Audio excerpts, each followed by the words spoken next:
नमस्कार। चलिए आज बात करते हैं कि हिमाचल में सेब की बागवानी को कैसे किस्मत के खेल से निकालकर एक विज्ञान बनाया जाए। हम ये समझने की कोशिश करेंगे कि वैज्ञानिक तरीके से पोषण देकर बेहतरीन पैदावार कैसे हासिल की जा सकती है। अब ये सवाल सुनने में थोड़ा अजीब लग सकता है ना? लेकिन सच तो ये है कि यही हमारी पूरी चर्चा का सेंटर पॉइंट है। एक पेड़ बिल्कुल भूखा रह सकता है अगर उसे सही पोषक तत्व सही मात्रा में और सबसे जरूरी सही समय पर ना मिले। और बात सिर्फ ज्यादा फल उगाने की नहीं है, बल्कि फल की क्वालिटी, उसका स्वाद और पेड़ की अपनी सेहत, इन सब की है। तो ये हैवी फीडर का मतलब क्या है? देखिए, आसान भाषा में कहें तो सेब के पेड़ जमीन से बहुत ज्यादा पोषक तत्व खींचते हैं। अब अगर हम उन पोषक तत्वों को सही ढंग से जमीन में वापस नहीं डालेंगे तो क्या होगा? पेड़ धीरे धीरे कमजोर हो जाएंगे, फल छोटे रह जाएंगे और बीमारियों का खतरा भी बढ़ जाएगा। इसीलिए न्यूट्रिशन मैनेजमेंट यानी पोषण का प्रबंधन सबसे जरूरी काम बन जाता है। स्क्रीन पर देखिए, ये दो बिल्कुल अलग अलग दुनियाएं हैं।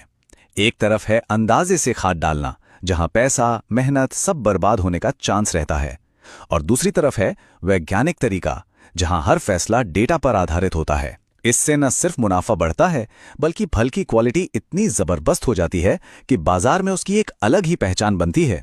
सोचिए, एक कामयाब बाग किसी अच्छी स्पोर्ट्स टीम की तरह होता है, जो अपने प्रमुख खिलाड़ियों पर निर्भर करता है। ये खिलाड़ी हैं पोषक तत्व। हर एक का अपना एक खास काम है, और टीम की जीत के लिए सभी का साथ में मिलकर काम करना बहुत जरूरी है। तो चलिए मिलते हैं इन सुपरस्टार्स से। सबसे पहले बात करते हैं नाइट्रोजन की। ये है ग्रोथ का इंजन। ये पेड़ को हरा भरा रखता है और उसकी बढ़वार को रफ्तार देता है। लेकिन यहां एक बहुत जरूरी बात है, बैलेंस। अगर नाइट्रोजन जरूरत से ज्यादा हो गया तो पेड़ में पत्ते तो खूब आ जाएंगे, लेकिन फल की क्वालिटी एकदम कमजोर हो जाएगी।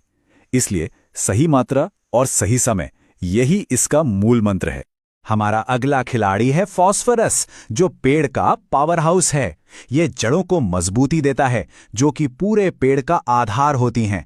साथ ही ये फूलों के खिलने में मदद करता है, और हम सब जानते हैं कि फूल से ही तो फल बनता है। तो एक मजबूत नींव और अच्छी फसल के लिए फास्फोरस बहुत ही जरूरी है। और अब आते हैं पोटेशियम पर। सच कहूं तो ये क्वालिटी का असली कलाकार है। फल का साइज कितना बड़ा होगा, उसका रंग कितना चमकीला होगा और उसमें मिठास कितनी होगी, ये सब बहुत हद तक पोटेशियम पर ही निर्भर करता है।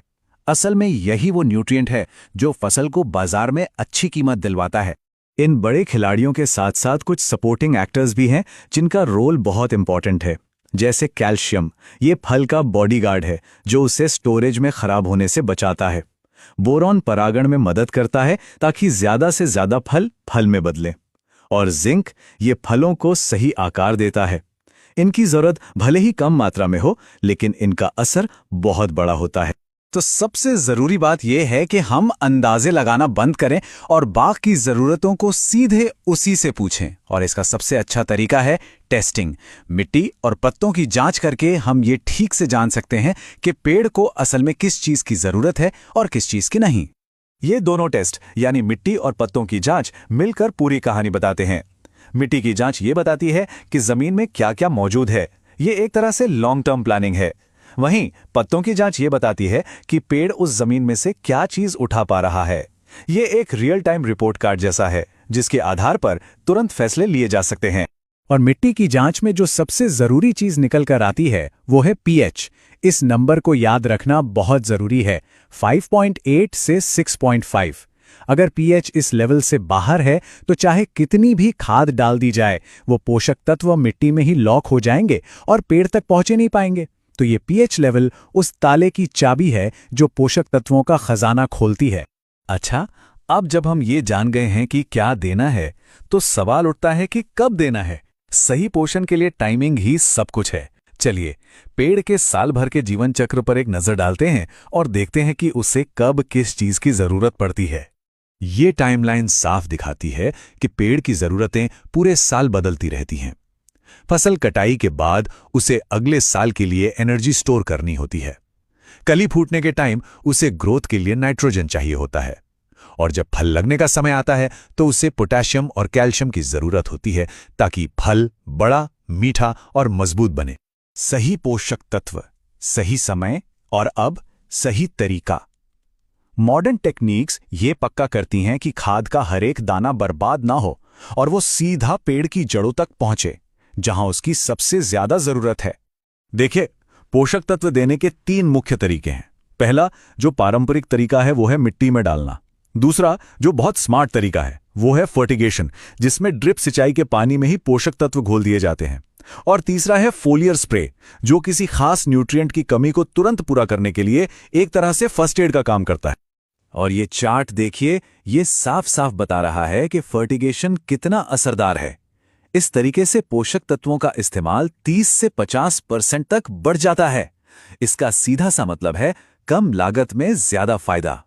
ये जेब और पर्यावरण दोनों के लिए ही बहुत अच्छा है। तो अब तक हमने जो कुछ भी सीखा है, चलिए उसे असली समस्याओं को सुलझाने के लिए इस्तेमाल करते हैं। ये सफर का सबसे जरूरी पड़ाव है, जहां जानकारी को एक्शन में बदला जाता है। जरा इस गाइड को देखिए। मान लीजिए कि पेड़ में पत्ते तो बहुत ज्यादा हैं, लेकिन फल की क्वालिटी खराब है, तो इसका सीधा सा कारण हो सकता है ज्यादा नाइट्रोजन। तो समाधान क्या है? नाइट्रोजन कम करें और पोटेशियम पर फोकस करें। या अगर फल स्टोरेज में सड़ रहा है, तो ये कैल्शियम की कमी का साफ संकेत है, और इसका समाधान है कैल्शियम का सही समय पर स्प्रे। ये जानकारी बागवान को अपने बाग का डॉक्टर बना देती है। तो सफलता का पूरा फॉर्मूला इन 4 स्तंभों पर टिका है। पहला, टेस्ट करें, अंदाजा ना लगाएं। दूसरा, फसल काटने के बाद खाद देना सबसे जरूरी है, इसे कभी न भूलें। तीसरा, जहां भी मुमकिन हो फर्टिगेशन को अपनाएं। और चौथा, फल की क्वालिटी को बढ़ाने के लिए सही समय पर सही फोलियर स्प्रे का इस्तेमाल करें। और अंत में ये एक वाक्य की पूरी कहानी का सार है। अच्छे फल, उनका सही आकार, सुंदर रंग और भरपूर उपज, इन सब के लिए संतुलित पोषण यानी बैलेंस्ड न्यूट्रिशन अनिवार्य है।